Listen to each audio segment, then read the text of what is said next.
নমস্কার বন্ধুরা, আজকে আমি আপনাদের সামনে নিয়ে চলে এসেছি গিলার তরকারি।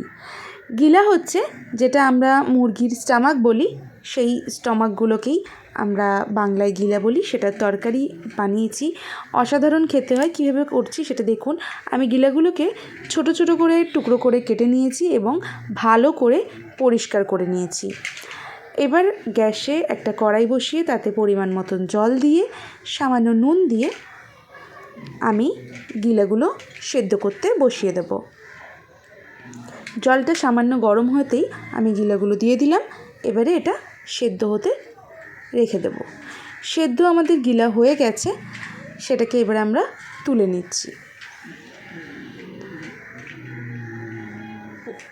তুলে নেওয়ার পরে আমরা কড়াইতে দিয়ে দিলাম সর্ষের তেল।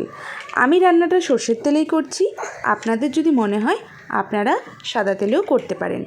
তেল ভালো করে গরম হয়ে যাওয়ার পরে আমি ডুমো ডুমো করে কেটে রাখা আলু, হলুদ আর সামান্য লবণ দিয়ে ভালো করে ভেজে নিচ্ছি। আলুগুলো ভাজা ভাজা হয়ে গেলে আমি তুলে নিলাম। এবারে গরম তেলে দুটো ছোটো এলাচ, দুটো লবঙ্গ আর হাফ ইঞ্চ দারচিনি দিয়ে পেঁয়াজ কুচি দিয়ে আমি ভালো করে ভেজে নিচ্ছি।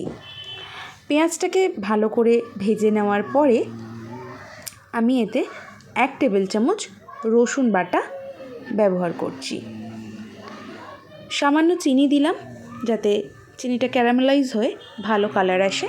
এবারে রসুন বাটাটা দেওয়ার পরে আমি ভালো করে রসুন বাটাটাকে পেঁয়াজের সঙ্গে নাড়াচাড়া করে ভেজে নেব, যাতে রসুনের কাঁচা গন্ধ রান্নায় না থাকে। রসুন ভাজা ভাজা হয়ে গেলে আমি এখানে আদা আর কাঁচা লঙ্কার পেস্ট দিয়ে দিলাম 1 টেবিল চামচ। এটাকে ভালো করে নাড়াচাড়া করে আমরা কষিয়ে নেব, কারণ আদা রসুনের কাঁচা গন্ধ থাকলে রান্নায় ভালো টেস্ট আসে না বা ভালো স্মেল আসে না। এবারে আমি এখানে দিয়ে দিয়েছি টমেটো কুচি। আমি দুটো মিডিয়াম সাইজের টমেটো কুচি ব্যবহার করেছি, সঙ্গে সামান্য লবণ দিয়েছি যাতে টমেটোটা ভালো করে সেদ্ধ হয়ে যায়। দেখুন টমেটোটা ভালো করে সেদ্ধ হয়ে গেছে। টমেটোটাকে এবারে আমি মশলার সঙ্গে ভালো করে মিশিয়ে নিচ্ছি। টমেটোটা মেশানো হয়ে গেছে। এবারে আমি এখানে দিয়ে দিচ্ছি 1 চা চামচ হলুদ গুঁড়ো, 1.5 চা চামচ কাশ্মীরি লঙ্কার গুঁড়ো। কাশ্মীরি লঙ্কার গুঁড়ো দিলে কালারটা খুব সুন্দর আসে, তাই আমি এখানে কাশ্মীরি লঙ্কার গুঁড়ো দিয়েছি। আপনারা যদি ঝাল খান, মানে শুকনো লঙ্কার গুঁড়ো লঙ্কার ঝাল খান, তাহলে আপনারা গুঁড়ো লঙ্কাও ব্যবহার করতে পারেন।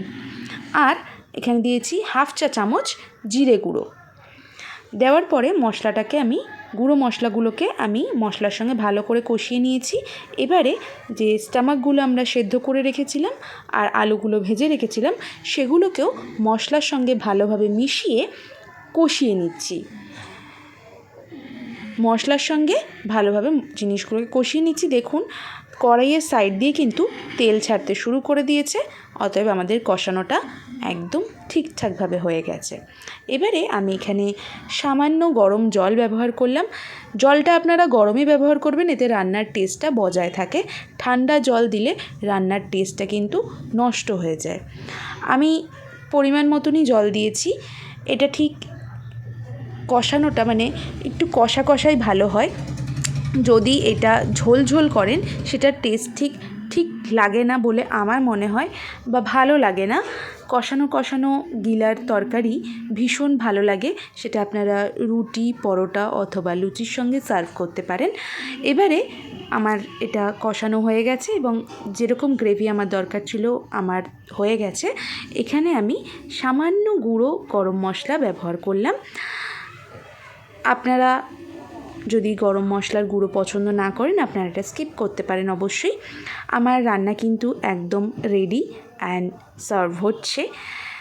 আপনারা এটা বাড়িতে তৈরি করতে পারেন এবং আমাকে প্লিজ জানাবেন যে কেমন লাগলো আপনাদের আজকে রান্নাটা।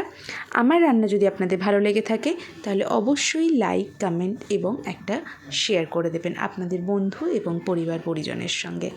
নমস্কার, ভালো থাকবেন সকলে।